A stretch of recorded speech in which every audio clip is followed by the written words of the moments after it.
அம்மா, நீ தான் நிறைய ஸ்வீட் பண்ணி வச்சிருக்கிறல்ல, நான் ஒண்ணே எடுத்துக்கிட்டா? அச்சோ, அப்படிலாம் எடுத்துக்கிட்டு கூடாது. அப்படி நீ எடுத்துட்டேன்னா சாமி வந்து உன் கண்ணை குத்தி போடுண்டா. என்னது, சாமி கண்ணு குத்தி போடுமா? சரி சரி, நான் எடுக்கல. நீ சாமி கும்பிட்டக்கு அப்புறமே நான் எடுத்து சாப்பிட்டுக்கிறேன்.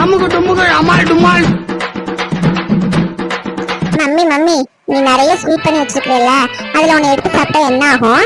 ஒன்னே எடுத்து சாப்பிட்டுக்கிறேன் ப்ளீஸ். அச்சோ, ஸ்வீட் எல்லாம் எடுத்து சாப்பிடாத. சாமி கும்பிடுறதுக்கு முன்னாடி ஸ்வீட் எடுத்து சாப்பிட்டா சாமி வந்து உன் கண்ணை குத்திருண்டா. குத்தாது மம்மி. குத்திருண்டா மம்மி, குத்தாது மம்மி. எப்படா குத்தாதுன்னு சொல்ற? கண்டிப்பா வந்து சாமி கண்ணை குத்திரும். அட போ மம்மி, குத்தாது. குத்தும். இப்பந்தான் 2 ஸ்வீட் எடுத்து என் வாயில போட்டேன். சாமி கண்ணையும் குத்தல, ஒன்னையும் குத்தல. என்னை ஏமாத்த பாக்குறியா? எங்க புள்ளைங்க எல்லாம் பயங்கரம், எங்களை பார்த்த தமன்னா மயங்கி ஓய்ந்துரும்.